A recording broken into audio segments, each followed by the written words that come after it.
And it is my pleasure to introduce Frank Stern.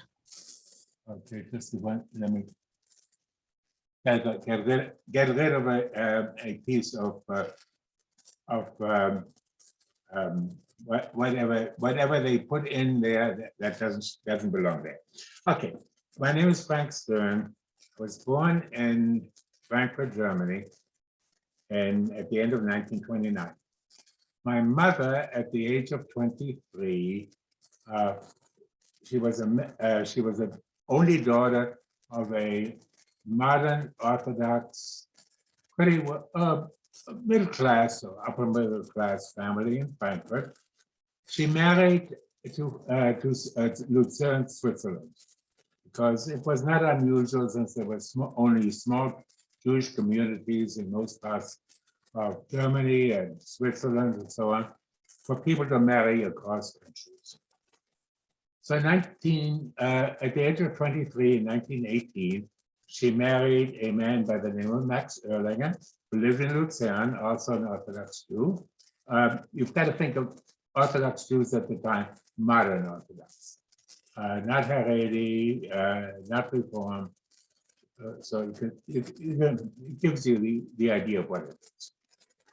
She moved to Lucerne, got married, and as a young woman, the ladies of the Jewish community in Lucerne wanted to make sure that she would do things appropriately.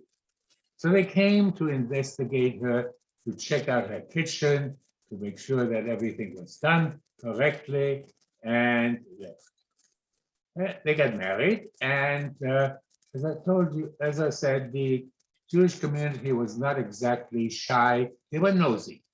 So they would periodically check with the lady running the mikveh, the ritual bath, whether or not my mother had gone there, because if she stopped going there, it meant she was pregnant. So they wanted to make sure that they wanted to keep track of everything.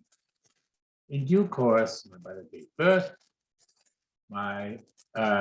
A son was born. His name was at the time Simon Heinz. 2 months later, his father died. And his father's name was Max, so they changed my father's name from Simon Heinz to Max. My mother lived in Lucerne with a Swiss family who, even though her husband had died, they considered her part of the family, and she stayed there for about 2 or 3 years. At the end of that period of time, she decided to move back to Frankfurt, to her parents' house where she had been, because essentially, while the family in Lucerne was perfectly fine, it wasn't the same as having the extended family that she had in Frankfurt. In order to do so, she had to report to the police that she was moving from Lucerne to Frankfurt, because you couldn't just move, you had to go and get an official authorization. The Swiss, how shall I put it, were rather particular, and they were rather narrow-minded.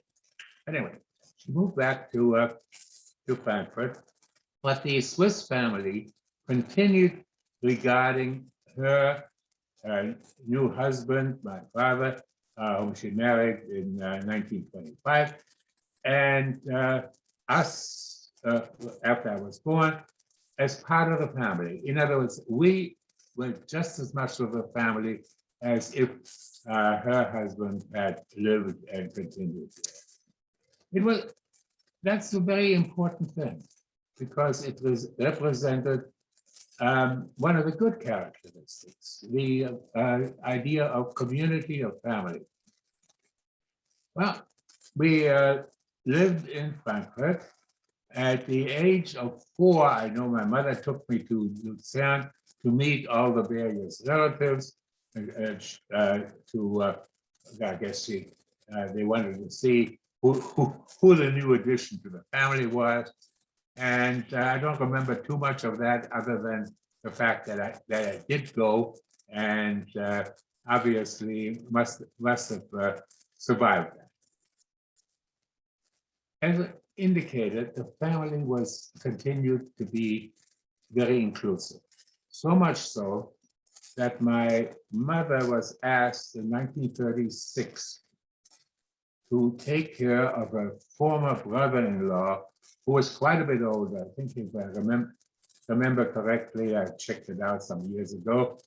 He was about 72. My mother in 1936 was all of 41 years old, but she was the only one available to go take care of this elderly former brother-in-law who had gone to a spa in Schulz. So she and I, since I had no choice, went to Schulz to spend about 2 or 3 weeks there. As a child, it was the most boring time because there was absolutely nothing to do other than go to spas, take walks, and take long naps. Anyway, that was one time. The next time we went to Switzerland was in when we emigrated. After Kristallnacht, my father had already applied for a visa to the United States, which was going to take a long time. I mean, he had applied several years before Kristallnacht. After Kristallnacht, he had gotten a visa, transit visa to England. But in the meantime, my mother's former brother-in-law, who was a city councilman, I guess would be about the equivalent of it, was able to get a 3-month visitor's visa for us to come to Switzerland before we went on to England and awaited our quota to the United States. And we could only stay for 3 months. If we had stayed 1 day longer, we would have been deported back to Germany. In other words, we're dealing with a very a small-minded and legalistic society. We were there for 3 months. And one of the first things that I asked my mother, because after all things had been rationed in Germany, was when we saw eggs in the store window, are those real eggs or are they fake eggs? Because I never expected to see real eggs. I mean, I was 9 years old at the time, and things were unusual. Well, it turned out to be real eggs. But we stayed in Luzern for 3 months. It was a very pleasant kind of a sojourn. There were lots of relatives from my mother's first marriage, and they considered us as part of a family. To give you an idea of how, shall we say, small-minded people were. There was a bar mitzvah of one of the children of a,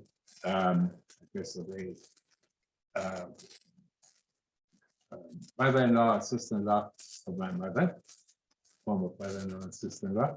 The bar mitzvah, obviously my parents were invited, but Max, my brother, and I only got to, were invited for dessert. In other words, it was just too much to expect that they would extend that kind of an expenditure for a 9 and a 19-year-old. Anyway, we stayed in Switzerland until we had to leave.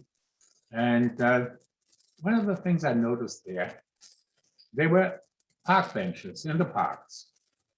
On the park benches were big signs, nicht für Ausländer, not for foreigners. In other words, it became an exceedingly xenophobic approach. And this was typical. I'll give you some examples a little bit later. While I was there, as I say, it was a perfectly fine time. We left after 3 months because we had to go to England, but we had a transit visa. My brother, who was Swiss, stayed a little bit longer in Switzerland, and then he went directly to the United States. He did not go to England with us, since the Swiss quota to the United States was fairly well open. So basically, he stayed longer than we were in Switzerland, and by the time we got to the United States in 1940, he had already been here for a few months. He found a job and lived with some other relatives there. Anyway, we lived in New York, and in a short period of time after, since the war had already broken out, my mother's former brother-in-law, the person who was the city councilman, sent his married daughter, his son-in-law, and his 2 grandchildren to the United States, because he did not trust the Germans to invade Switzerland. And he had one daughter who was crippled and could not leave at all. And since he was old, the other daughter was going to take care of him. But at least he wanted that part of the family out of the country, which he did. For my parents and me, this was a very pleasant abode. My father and my mother's, I guess, a nephew, got along famously. We were about the same age, had the same interests, and it was, they didn't live in the same neighborhood. We would see each other frequently. They had a son, they had a daughter, older, and a son by age, and his name was Ernst Schlick. And Ernie and I got along very well, and we were both the same age, we had similar interests, and it stayed a lifelong relationship until he died, unfortunately, a few years ago. Anyway, they went back after the war and went back to Zurich and stayed there. In my wife's sister was wounded during the war. They had fled. They had gone from Germany to Belgium to France. They were wounded right around near Dunkirk. She was wounded there, and my mother-in-law sent her off to Switzerland for the German Red Cross and the Swiss Red Cross, because her father had been able to flee to Switzerland. The Swiss, first of all, didn't like the fact that she was wounded. So they closed up the wound almost immediately, which was a bad idea because obviously it needs to drain. So as a result, it caused all sorts of problems which had to be taken care of later. In addition, she was put temporarily with a family, a Jewish family, who was a baker. To give you an idea of the mentality, the baker would give his children cake. He would not give my wife's sister cake. That was too good for her. If you've seen the movie, the beginning of the film, the discussion is these sheets are too good for them. That is a typical attitude that they have. Now, children, because my sister-in-law was wounded, didn't want to play with her, although she did find some friends who protected her, obviously took care of her. So it wasn't all good or bad, like everybody else. They are all types of individuals.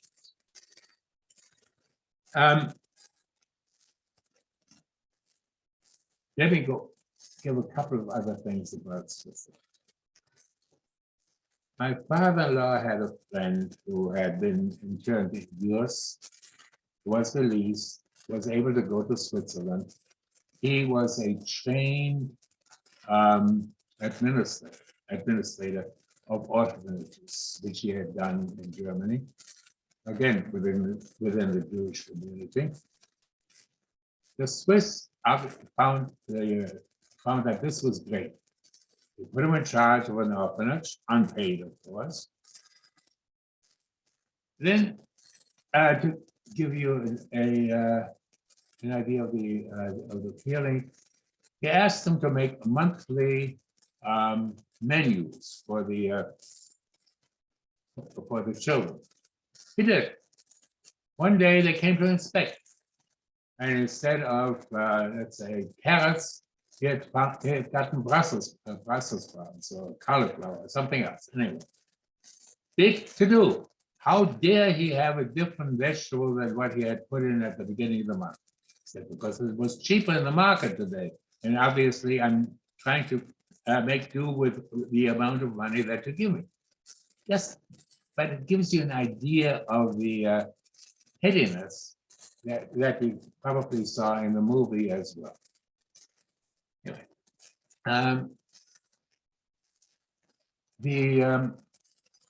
we had gone to the United States, obviously.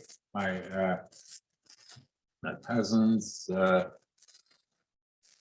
family had come here during the war. They went back after the war. Excuse me. And in due course, I got married in 1953. Ernie got married in 1954. And he and his wife got an apartment, a rented apartment.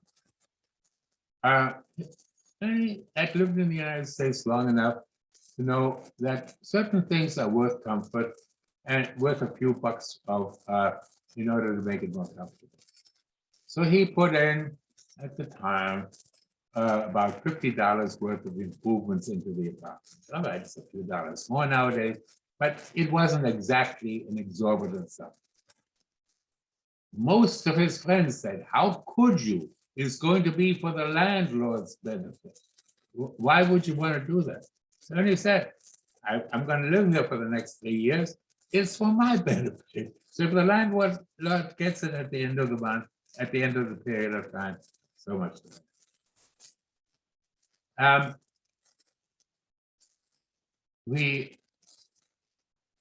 I had gone back to, well, my brother had come here, served in the American Army, and during World War II. But because he was Swiss, he had dual citizenship, both American and Swiss. And he eventually got married. Again, the Swiss family considered not only him, but also me, my wife, as part of their family, and they continued to be very supportive. In other words, there is a continual idea of community of family involvement. We had gone back to Switzerland in 1992. My wife and I. We were going to go to Prague and Budapest, and we stopped up and on the way back, we stayed with my cousin Ernie in Switzerland, in Zurich. And we were there for, let's say, about 4 or 5 days. Everyone there was modern Orthodox. So on Saturday, on Shabbat, we went to synagogue. No. In the usual fashion in the United States, when I go to synagogue, I wear a kippah. And because that's not funny. And I put on my kippah and we started walking. Ernie's wife was terrified. How can I wear a kippah in public? It is just not done. So it's an attitude that was of almost self-effacing, which make life exceedingly complicated. Another idea? Oh, Ernie, his son stayed in the United States for many years. He has become part of our family. In other words, the life continues with this. I think I'll leave it. There may be some other ideas, which come back to me in a little while. But in the meantime, I'll leave it open to questions. Thank you, Frank, so much for sharing the story. So we'd like to take some questions from the audience, and you can unmute yourself now and ask a question. But if your camera is turned off, we'd appreciate it if you turn your camera on to ask questions. So does anybody in the audience have a question?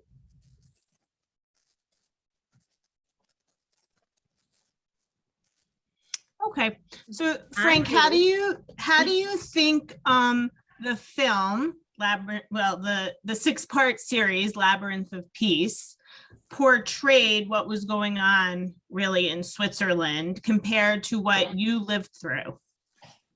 I think it was very difficult. The idea, if you saw the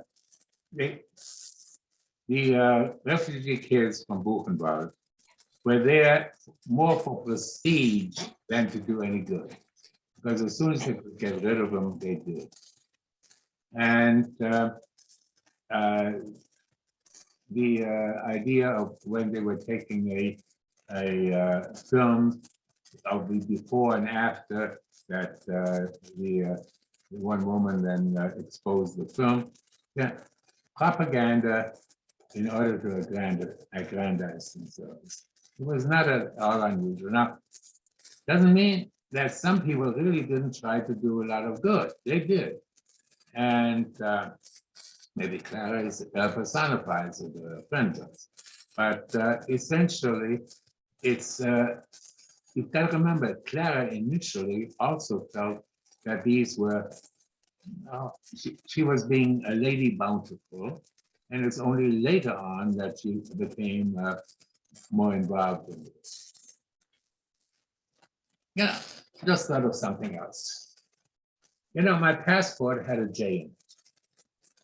The J was put into Jewish passports in Germany at the instigation of a man by the name of Heinrich Rothmund, who was head of the Swiss Foreign Police. He wanted the Germans to be able to come to Switzerland, but he didn't want Jews to come. So he is the one who instigated for the German passport issuing authorities to issue the J. It may or may not be well known, but it is definitely true. The Swiss also wanted to make sure, this was after the Anschluss, the occupation of Austria in March of 1938, that Jews from Austria wouldn't come to Switzerland. The police chief in St. Gallen, which is on the Austrian border, did permit Jews to come in.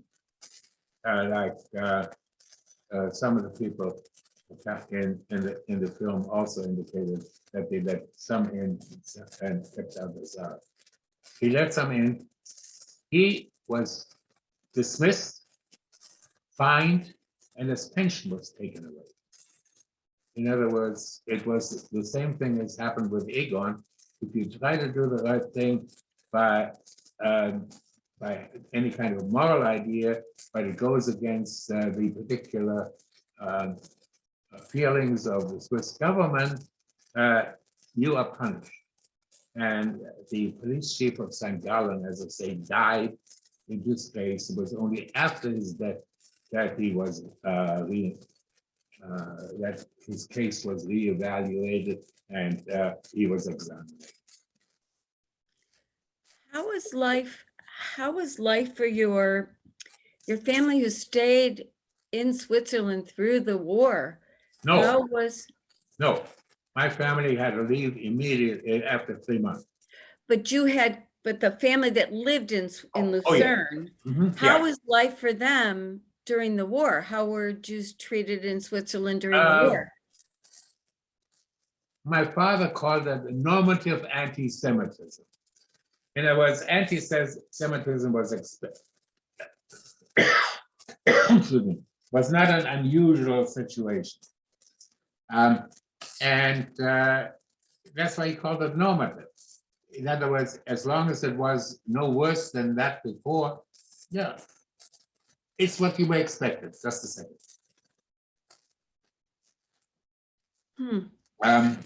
My innocent Uncle Simon, my mother's brother-in-law, survived in Switzerland. They were treated no different from anybody else, from Jews before or after.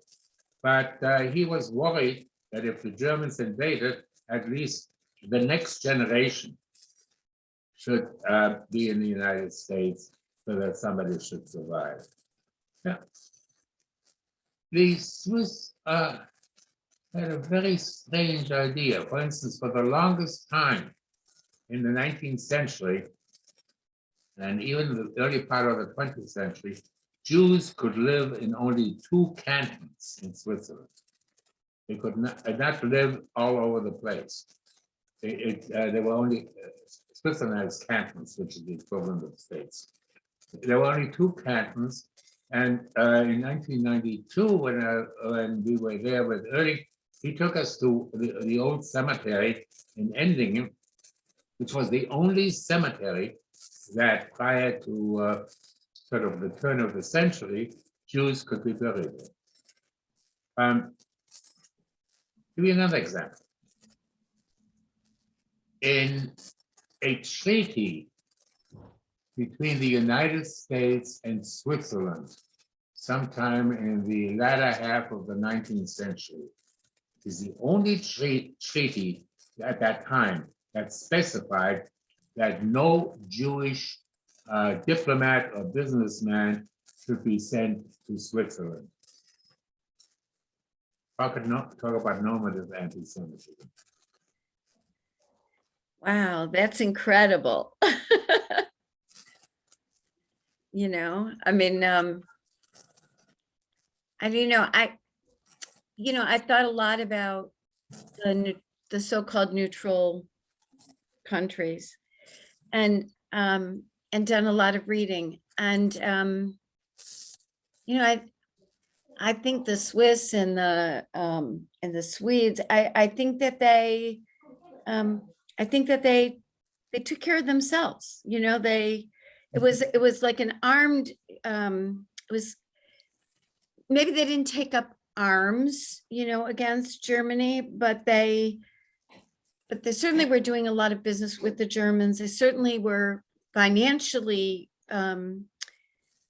moving forward, and You gotta remember, Germans needed Swedish steel. That's why they never invaded it, because they knew they couldn't get it.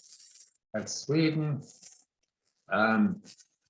did, as Switzerland, maybe not as blatantly, did work with Germany. They're next door neighbors. Even worse, the Irish, because it was anti-English, would literally, I'm talking about at the time, the Irish Free State, which is now the Republic of Ireland, literally allowed German spies to go there and smuggle into England. Of interest is when Hitler committed suicide, the only person who sent condolences was Eamon de Valera, the Premier of Ireland. No comment.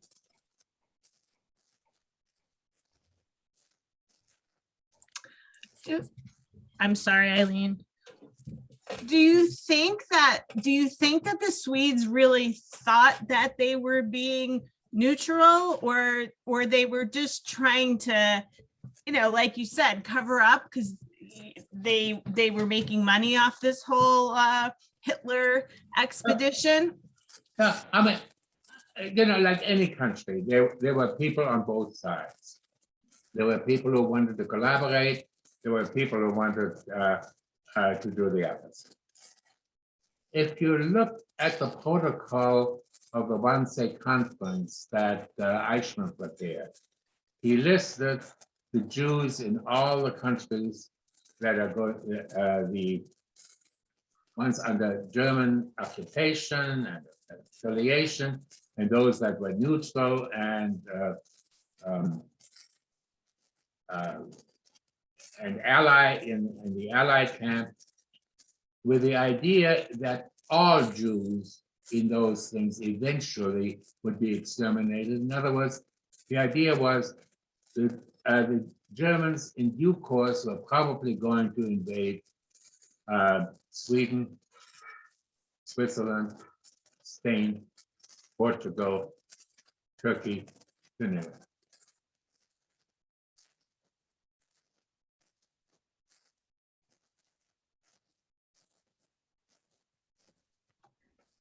Lane, do you have another question? No, this has been so interesting. I had never really questioned, I'd never really questioned the neutrality until I watched this, the Labyrinth of Peace, and I started to do research about it. And when I realized how much money was going across the border, and when you read that, the Swiss, even after the war, they were not coming forward with that money. They were not, they were not returning it. Like all those assets that have been sent over the border. Which was what Egon, what was it? That's what he was trying to do. He was trying to get that stuff returned to the people that it belonged to. Well, the thing was that until I forgot exactly the date, but about 15 years or 20 years ago, when finally they forced the Swiss accounts to be opened up. The Swiss were going to keep on with their bank secrecy and just keep whatever else there was in there, and probably funneled it in due course. Labyrinth of Peace, I misspoke once when I suggested to somebody and said Labyrinth of Lies. I'm not sure that it was a misspoken. It isn't the name of the movie, but it is. Somehow other it struck me as being much more appropriate. The Swiss did not make their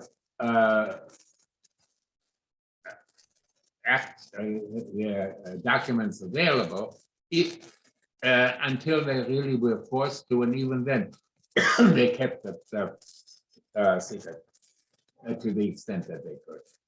You may remember in the movie, the thing was the Americans are asking us to do that, and they're threatening to block our accounts in the United States. That got their attention. Not the fact that it was morally right, but the fact that their accounts in the United States were going to be blocked. That's real problems because it's money. It was a political decision. Well, it's political, financial, and it is opportunistic. What did you think about the son who had fought at the border? What? So in the in the series, that there's a son who was a soldier. Who was fighting at Egon. yeah. Egon they try to make Aegon a hero, but Aegon is sort of a hero with clay feet. He finds that eventually he says he sent people back, even children. He wants to do the right thing, but he also wants to protect his family. So as a result, he fudges certain things. He says that some things aren't there. Yeah, aren't there.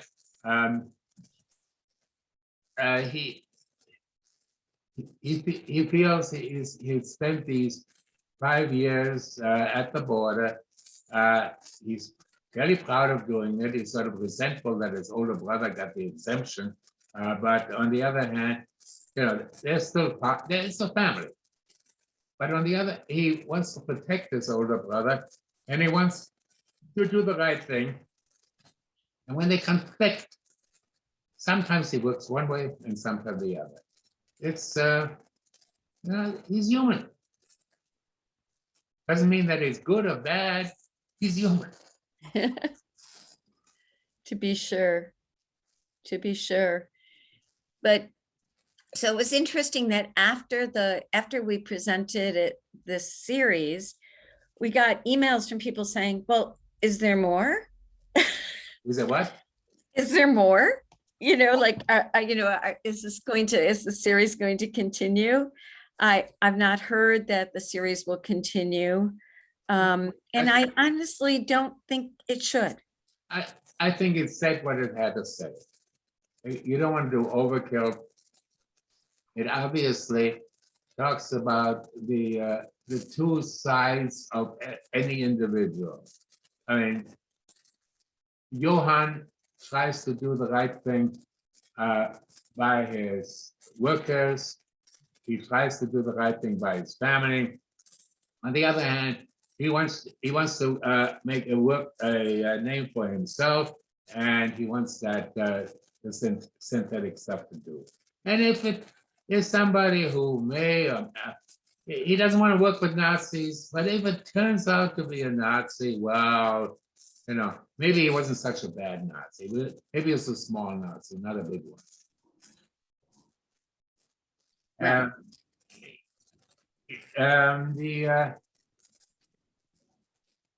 What was the name? Lisbeth Marie, Clara's mother. Mhm. She is resentful that she couldn't run the company because she wanted to do that.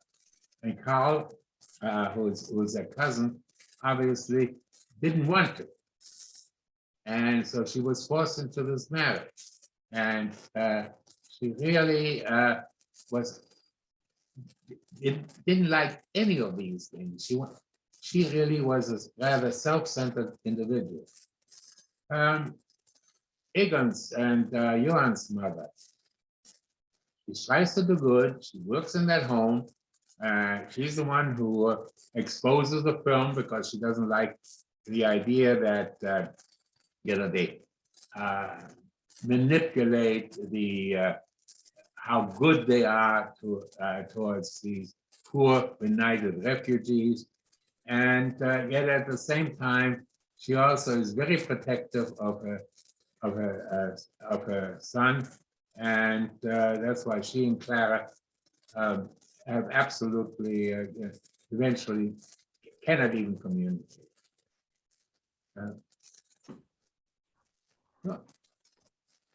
I doubt whether there'll be a continuation. If there is, I think it would be a serious mistake. I agree. I kind of like that it leaves you wondering what happens to the family. Well, the family is dysfunctional. Aegon is obviously going to take up with his secretary, with whom he was dating before, and Johann has made it, and it didn't matter whom he stepped on in a way. He was unhappy that he did for part of it, but it was mainly in order to protect himself. it was, after all, when he found out that Clara had an affair with Herschel, he was greatly upset and wanted nothing to do with her.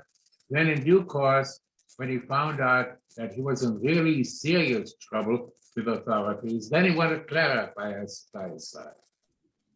He wanted the German chemist, who obviously had been a member of not only a Nazi, but obviously a rather significant member of the German chemical industrial area. But when he found out that that was going to be a problem, and it also caused problem with his wife, and so he found another one, and then reported him to the authority. In other words, there are very few people who are not opportunistic in this series. I think that was the hard part for me, because I would hope I know I'm a rule follower, but you always want to try and find the good in people. And until it took me some time to figure out what was happening. And I really did think that Johann was a good person, but he wanted to continue in the lifestyle that his wife's family sort of gave to him. Not only that, remember, he blackmailed Schultz and Lisbeth Marie in order to set up this Argentinian thing and have basically being able to run it. In other words, he wanted now to be the big guy. There are probably no heroes here. And I know we look for heroes, but there are very few heroes in real life. This is true. That's why I thought that the series, actually, I found it believable because I felt like exactly what you said. There are very few heroes and a lot of opportunism. Yeah. When Egon's boss's kids come to thank him for defending the country and being a real hero, it's one way of looking at him. And then Egon wanting to protect his family, and yet at the same time wanting to bring Charles to justice. Yeah, it's real. It is not the way people aren't all good, all bad, all indifferent. Yeah, he was suffering clearly from post-traumatic stress disorder long before it was a diagnosed. I'm not so sure that it was that. It was more alcoholism then? I would say he was torn between his desire to do the right thing and his need to take care of to protect his family. Yeah, he wanted to do the right thing, but not at the expense of his family. And Lots of tough decisions people had to make. Because he was not in action. He was a border policeman. He was a first lieutenant on the Cassine border, and that's why it's responsible. And he had to make some decisions. Someday that he regretted, like sending people back. Right. It's not. It isn't. He was not under fire. He did not see action. Yes, there was always the potential, but it never occurred. Well, Frank, thank you so much for sharing your story with us and taking the time to share your thoughts about the the series. It always helps, at least I think Eileen and I put things in more perspective. And like she said, we certainly do learn lots of things from watching these films and then having the opportunity to speak with people like yourself. You've got to see them more than once. I've seen about, I saw them twice through, and then specific items for a third time. And, I probably would, if I saw it again, I would probably find more things. It's, but there are too many things to do. You know how the joke goes. Huh? 2 Jews, 3 stories. So every time you watch it, you're going to find something else, right?